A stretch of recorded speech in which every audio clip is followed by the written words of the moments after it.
Columbus, Indiana, which is 565 miles in what became known as Run, Ranger, Run. So to better understand his story, I would like to introduce Cory Smith, who will then be followed by Michael Ross, who is not only our colleague from MHAI, but more importantly, he is the hero in Cory's life. Ladies and gentlemen, it's my pleasure to introduce Cory Smith.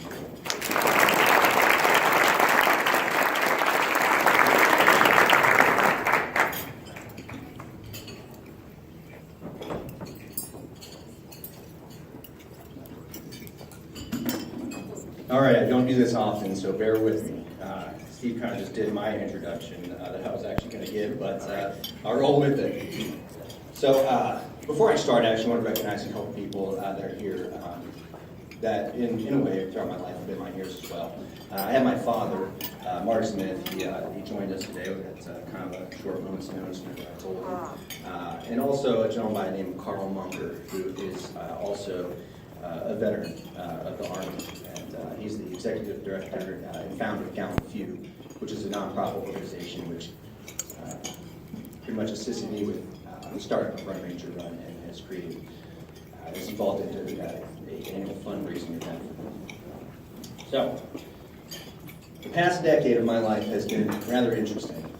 To me, it's been ordinary, but to others, extraordinary. I graduated from 2 universities, earning a bachelor's degree from both. I served in the United States Army, where I was specially selected into the elite fighting force of the 75th Ranger Regiment. I have deployed twice to Afghanistan in support of Operation Enduring Freedom. I've been married. I've brought a child into the world. I have been divorced. I've been unemployed. I've been underemployed. I've been homeless. I've been helpless, and I've been hopeless. And with the help of a few individuals, I have found a way to make it through my own personal darkness and experience the warmth of brighter days.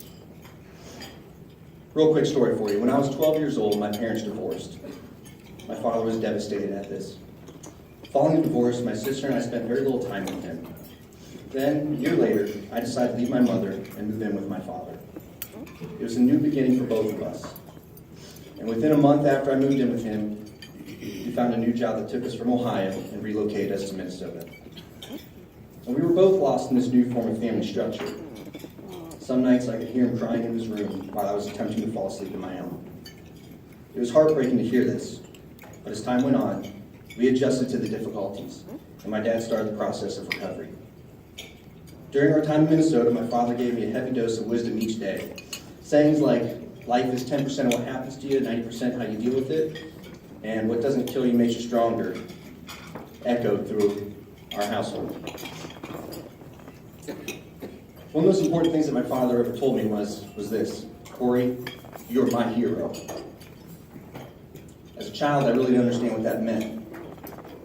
How could I have been his hero? What did I do? But standing before you as an adult, as a man, I know what he meant by that. I was able to give my father purpose in life again. And purpose is what validates our existence. It gives us hope and allowing us to identify our true potential. Without purpose, we are lost. So, as far as heroes, I have a better understanding of that today standing before you. I've been in the ranks of Rangers who have ran into heavy enemy fire to rescue fallen comrades. And I work alongside emergency room nurses and physicians as we bring dead bodies back to life. I have witnessed heroes at their finest hour. I also know that heroes aren't always as strong as they seem. Sometimes they need a hero of their own. Today, I'm here to tell you my story and recognize the hero that gave me his hand, pulled me up onto my feet, and helped rediscover my purpose. That hero is Michael Ross. Let's see if this works.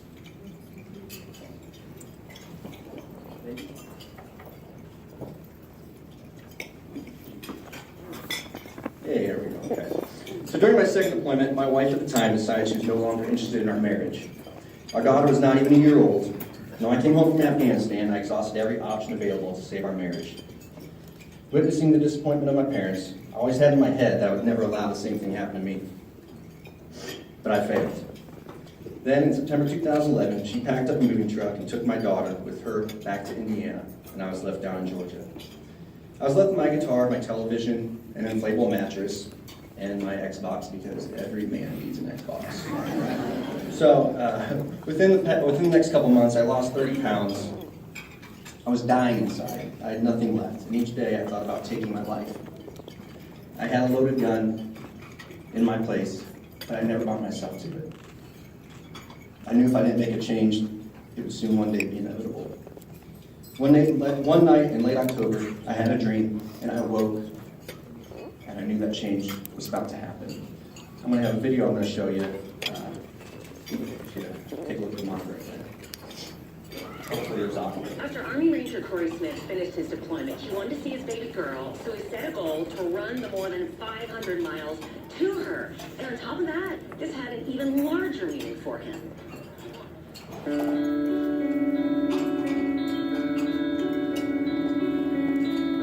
Right now, I'm just a guy who desperately wants to be with his daughter, and I miss her. And life without her is just, it's not even life right now for me. Right there. For 4 years, Corporal Cory Smith's life revolved around being an Army Ranger. But after 2 deployments, the stress of the job took a toll on his personal life. I started becoming a miserable person, just because I wasn't being able to do things I wanted to do. Kind of detached. Yeah, exactly. And so it had what kind of impact on your marriage? It's pretty much the exact opposite of good. He decided to leave the service only to find himself separated from his wife and more than 500 miles away from his 18-month-old daughter, Ellie. Yeah, I've called up the suicide hotline, but, I'm so glad that you did call. yeah. You know, And ask for help. you know what the big thing was that they said to me that slapped me in the face and slapped me out of it was whenever the lady said, she goes, Cory, what's going to happen when your daughter gets married one day? Who's going to walk her down that aisle? So in January, Cory embarked on a 565-mile run from his former base back to his family and the little girl who had given him a reason to be strong. When I started my run from down here in Columbus, Georgia, all the way to Indianapolis, Indiana. Along the way, he raised money and awareness for an organization called GallantFew, which helps soldiers transition into civilian life by pairing them with mentors who are veterans themselves. That's what I'm talking about. What the hell is an escort? You're 100 miles into this right now as we're talking to you. Is there a point where you go, maybe this wasn't a good idea? There's a point. Pretty much with every mile that I go through, it's like, man, this is terrible. I can't do this. Sometimes I wonder, what am I doing? Then I think about, because of me doing this, I may be preventing a suicide. I'm out here starting my 10th day, which this is the day that's going to get me across the border into Tennessee.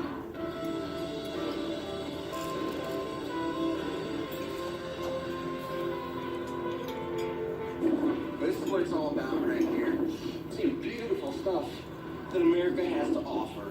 You know, I think a lot of people would hear you and go, but you could be spending this time right now with your daughter. You could already be hugging her and saying, Daddy's a civilian now. 170 miles into this whole thing, and just pain in my knee. Apparently I'm able to run now, but it's not good. It hurts, but sometimes you gotta push through pain. About halfway through his journey, Cory learned that he'd been running almost the entire time with a stress fracture in his foot. It had changed his gait so much that his knees started locking up. Instead, Cory adapted and continued his journey on a bike. Got my dad's bike, which is like an old man's bike. He seems to think it's a really nice bike. It makes me laugh more than anything else. But anyways, it's gonna go faster than I can run, that's for sure. Cory's tenacity caught the attention of his local congressman, who invited Cory to be a guest at the President's State of the Union address. A week later, he spoke at a Super Bowl event, but he never lost sight of his ultimate goal, getting back to his daughter. Right now, I'm about to cross over into the state of Indiana, and pretty emotional for me because this is the last state I'm going through. All right, almost make our way there. Almost there. I I've already pictured so many times in my head, just so many times, just running up that street and just seeing her and just grabbing her, like run the last like 100 meters with her. I can just hear it right now saying, "Daddy, Daddy."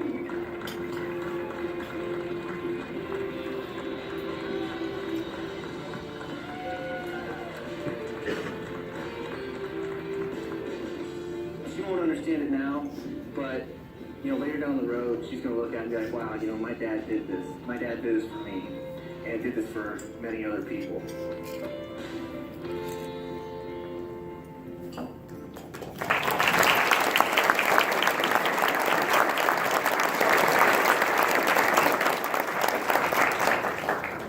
Sorry, Smith, everything seemed great, right?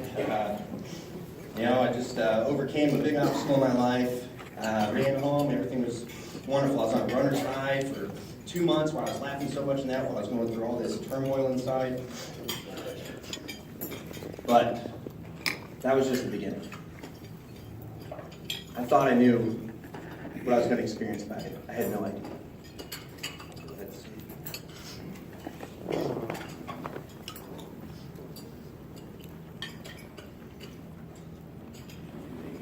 Here we go. Anyways, I'm just going to click through these ones.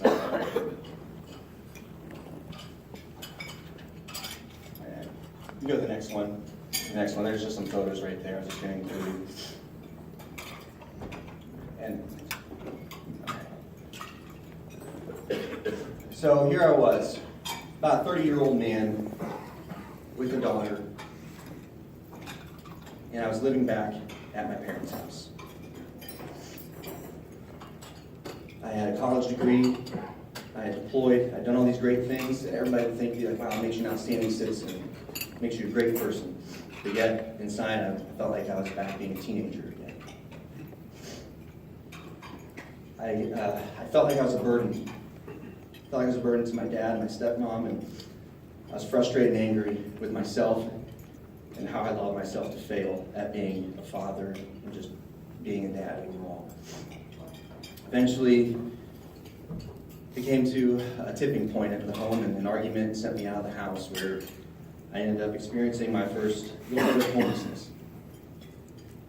On the days I had my daughter, I would stay in a cheap motel because I didn't want to take her to somebody else's house and sleep in somebody else's bed.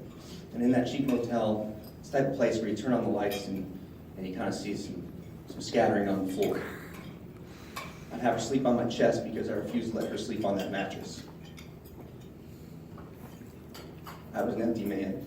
I had nothing left. But one day, I was able to get a job, supplied me with a decent income.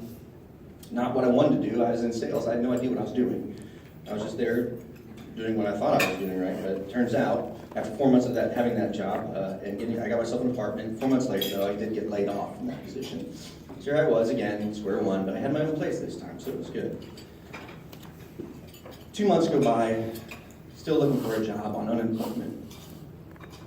I wasn't even making close enough money to cover my costs, my living expenses. Most of the time I was just eating leftover macaroni and cheese that my daughter didn't eat because I couldn't afford anything for myself. Then, in September, I had the opportunity to speak at the Battle Mind Home Symposium, which is put on by Purdue University, that discusses veteran transition and brings a bunch of people from the community that helps veterans transition into one location where they can discuss sustainments and things that they would like to move forward with and how they can do a better job at serving the community. That is where I first met Michael Ross. Michael was doing his practicum with the VA, and following my speech, Michael came up to me, introduced himself, and I was meeting so many people that day, collecting all these cards. All these people who said, yeah, we're going to get you a job, Cory, we're going to do this for you, we're going to take care of you, just give me a call, email me. Michael kind of fell into that group of people, but he wasn't asking for me to contact him to help him out. He just wanted to talk. But of course, I was more interested in just finding a job. So I didn't really contact Michael for a couple weeks. I sent a bunch of emails out to the people that I thought were going to help me out. But it turns out, when the light's off of you, and nobody's looking up at you on stage, you're just another number. Nobody seems to really care, it felt like. Because I sent out at least 20 emails and I didn't get anything in return. I called people up, leaving voicemail after voicemail after voicemail after voicemail, didn't get anything. And then finally one day in October, I got this email right here. It was from Michael. Here's a couple of lines that stood out to me from that email. Again, thanks for speaking at the symposium. I mentioned that your talk really touched me deeply, and I mean that. It may be hard to imagine, but I believe your courage has a real impact.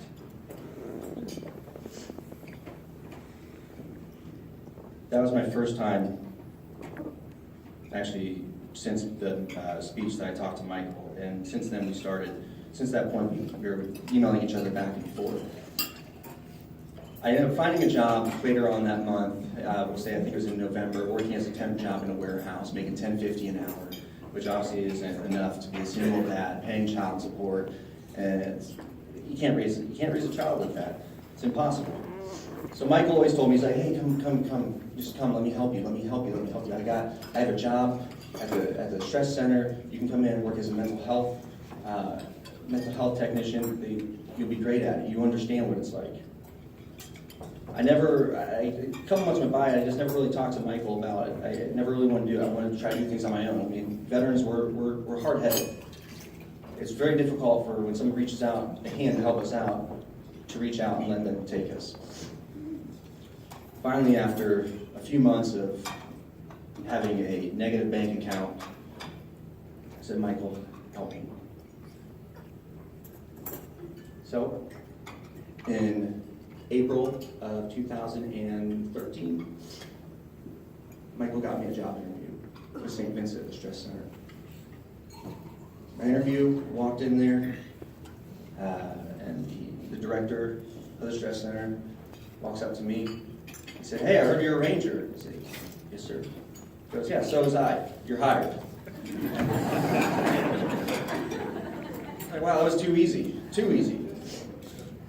So from that point, my correspondence with Mike, we actually now we're colleagues working together, not just people messaging each other, emailing each other.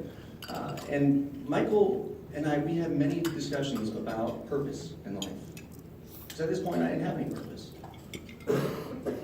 I was in healthcare. And we elaborated, what do you want to do in life, Cory? What do you want to do? I said, I don't know. But I ended up going to college and getting my nursing degree, and Michael introduced me to so many people along the way, so many people that made an impact on my life, and now are great connections to me, and helped me advance. I mean, that's the reason why I'm up here today, because Michael said, hey, Cory, do you want to come and speak at the Department of Mental Health and Addiction stakeholder meeting? I said, absolutely, I'll tell my story. So, now, after my discussions with Michael, I finally had a purpose. Went to school, got my nursing degree, then moved on to emergency medicine, working at the Methodist ER, the largest emergency trauma center in the state. Michael has given me a new understanding of what it's like to be human again. And it's okay to have emotions. Because the only way that I was able to overcome all my obstacles was just completely shutting everything off. And the only thing I had as an emotion was anger. But with finding myself again, and with rediscovering myself again, I'm able to look at life so much more clearly, and none of it would be possible if it wasn't for him. All it was just him emailing me. That's all it is. Heroic acts aren't going out and saving someone's life and pulling them from the road when the car's coming through. A heroic act is being able to make an impact on someone's life. And it could be the smallest thing. It could be somebody come and just fill in this glass of water for me whenever my mouth gets really dry.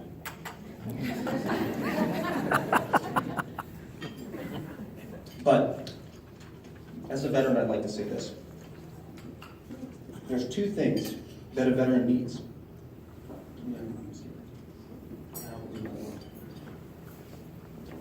One more. All right. Two things a veteran needs. You need a mission, right? Because what is a mission? It's purpose. I think these are two things that anybody needs, really. You need a purpose. You need that mission. And the other thing you need is that battle buddy. Michael's my battle buddy. The battle buddy is somebody doesn't matter if it's on the battlefield or in the streets when you're doing PT. It's that person who will come and grab you off the ground and drag you so you can reach that objective. Whenever you're down, you got nothing left. That's what a battle buddy is. They're there for you and you're there for them. When you're at your worst hour, they're there to help you. And whenever they're there at the worst hour, you're there to help them. I'm proud to have Michael in my life. I'm proud to have his experience of what he's gone through in his life and have these discussions together with him and becoming this person I never thought I would be, a person with purpose. It's something I struggled with my whole life, and because of him, I've been able to find that again. I've been able to find it and just build upon it. And now I'm just rambling on, but Michael is an amazing person, and he's my hero. So I just want to introduce Michael. Thank you.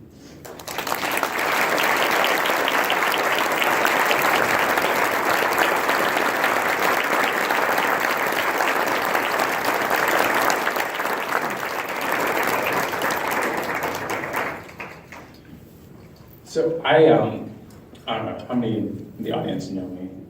A couple. So if you give me a microphone, I'm going to talk.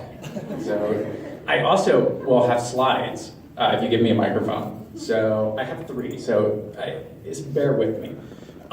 First, I want to take the opportunity to thank everyone in this room. I mean this from the bottom of my heart. You guys are amazing human beings for being here today and fighting for mental health and recovery every day. Okay.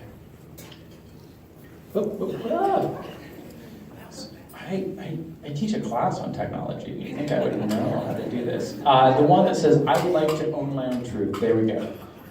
So, I'm a deeply philosophical person. And I'm a person that likes to think about the big picture of mental health and recovery and what that means to us as human beings. So first, I absolutely want to thank Cory. You're my best friend. You are a human being who inspires me every day to be a better person, a better father, a better husband. You are a testimony to resilience. And I will always have your back, man. Second, I want to thank my wife. Tears are beautiful, so you are my hero. And without you, I would not be alive. And that's a factual statement, and that is the truth. So, third, I'd like to thank my spirit animal, who is Fox Mulder. So I don't know how many of you know Fox Mulder, but he is my spirit animal, and he told me that it's okay to be different all the way back in 1990. So next slide, please. So I would like to own my own truth for everybody. When I heard Cory speak, I was in graduate school in the final year of my MSW. And one of the things that I was really thinking a lot about was, what is the purpose of narrative and why is narrative so important? And why is stigma reduction so important? And I was sitting there and I was listening to Cory and I had an epiphany.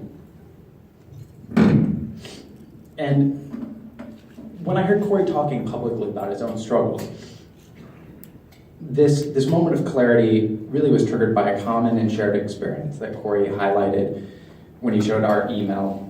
But what Cory taught me in that moment was that telling your story and owning your vulnerability is one of the most powerful acts of bravery that a human being can undertake.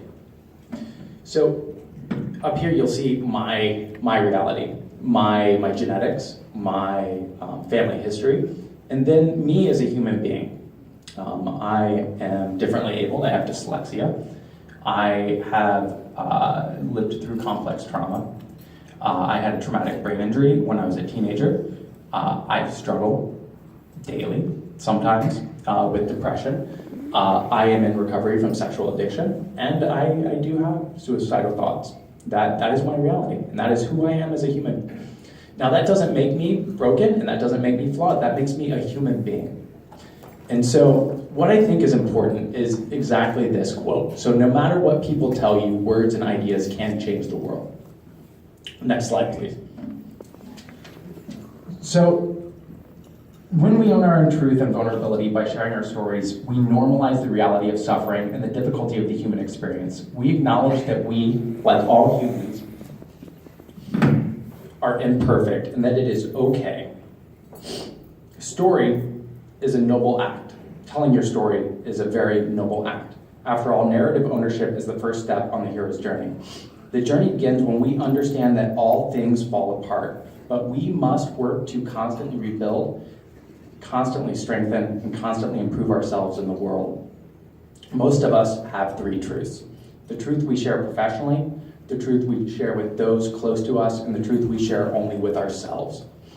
I encourage you to meet yourself where you are, find your battle buddy. If you're struggling to own your own truth, I encourage you to find a professional to talk with. No one should suffer alone. Recovery is real and it is very beautiful. So, every story matters. Own your own truth. Do not let your story be written for you because your truth is precious. Your mental health matters, and we can ensure that we are all free to live a life of growth and recovery if we enshrine mental health in our personal ethics. By doing this, every one of you will make the world a better place and truly become a hero. Because the best place is here and the best time is now. Be a hero.